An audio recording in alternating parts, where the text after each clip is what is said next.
Hello YouTube, Flashlight Enthusiast here. This is the new Haikelite HG10, the new and ugly power monster. It features 10 HG50 Chinese LEDs for a whopping 20,000 lumens of pure flow and around 1300 meters of beam distance.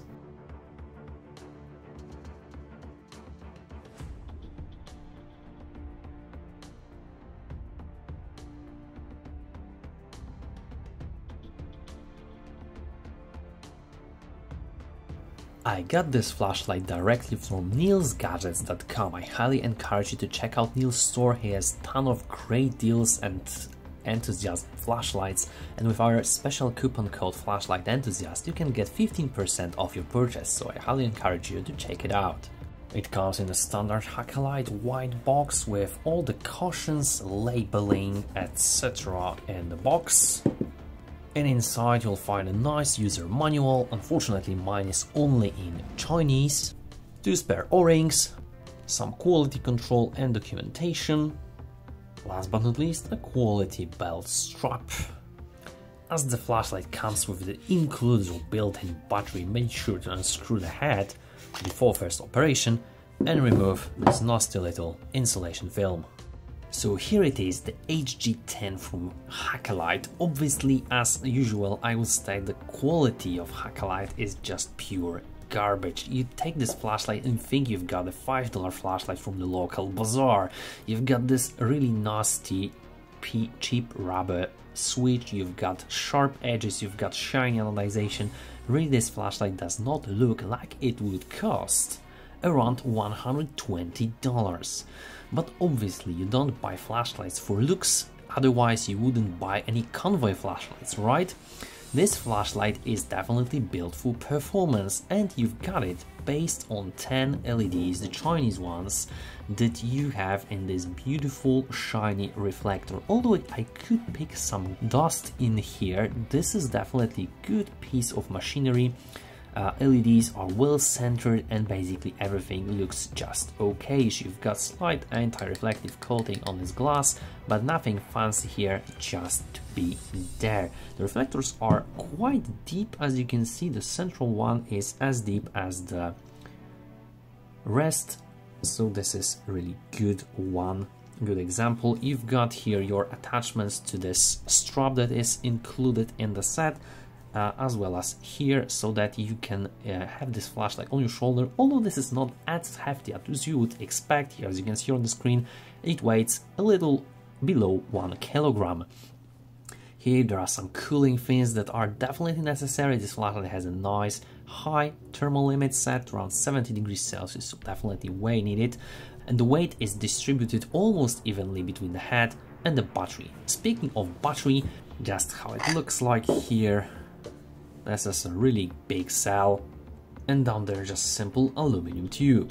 Here a simple spring and no exposed contact, obviously everything is glued.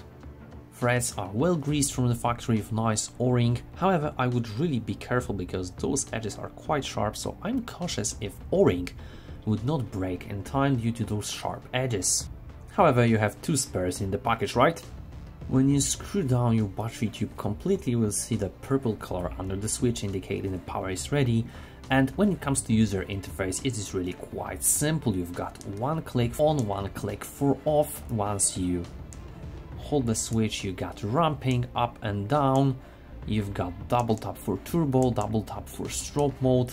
If you like to have your set modes, you have 1 to 3, and now you've got your incremental adjustments in the loop, as you can see, which is quite nice. You also have a lockout mode. To activate it, you hold the switch from off for a couple of seconds until you see a blink, and now your flashlight is locked out. Obviously same operations will unlock it until you see the blink, but obviously you can also unscrew the battery tube slightly to make it even more secure.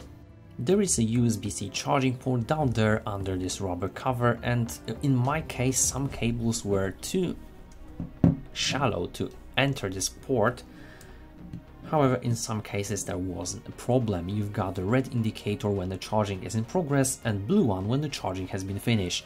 Due to the battery capacity, the charging is extremely long, as you can see right now on the screen, and it really requires some patience. Here are my lumen measurements for the Haikelite HG10. If you need more time, feel free to pause the video. So here is the turbo runtime graph of the Haikelite HG10. It only included 30,000 mAh battery. As you can see, I've measured slightly lower output than the claimed 20,000 lumens. Here I got around 12,254, which is still quite impressive for a 10 LED flashlight. And as you can see, we've got nice thermal limit step down after 1 minute and 30 seconds over the course of 13 seconds from over 10,704 lumens to around 1,930 lumens, with flashlight achieving 65 degrees Celsius, mind you. And after the step down, we've got around 2000 lumens, and then we've got drop in a linear fashion to around 850 lumens, but after 5 hours and 15 minutes, so your eyes will definitely not see this drop. However, on a runtime graph like this, you can definitely see that this is a simple linear driver. Flashlight body stabilized at 75 degrees Celsius, so guys, be careful and wear gloves with this model.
So, summing up, Haikelite HG10 is definitely an interesting model when you're looking for a relatively cheap 12,000 lumen thrower.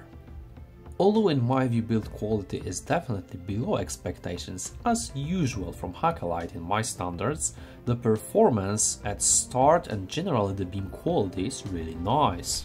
I really appreciate that Haikelite also did go into the trend of using a high capacity single cell battery, which is getting more and more popular. However, in my view, the biggest issue here is the charging time.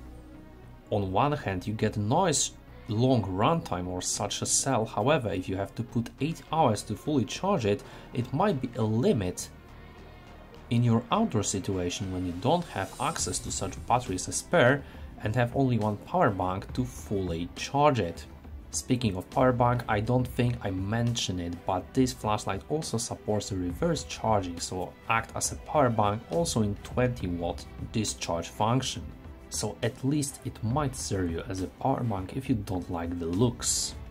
Nevertheless, HG10 is definitely not a choice for tin snobs. However, beam quality is quite nice thanks to domeless emitters. And oh, by the way, it is more on the bluish side if you were wondering. So that's my take on the Haikelite HG10. Please let me know in the comment section below what do you think about the Haikelite HG10, whether you have bad experiences or nice experiences. Please let us know below this video. Hit the like button, hit the subscribe button to support the algorithm of this channel and not to miss in the future videos that I release. Thank you so much for watching, and we will see you in the next one.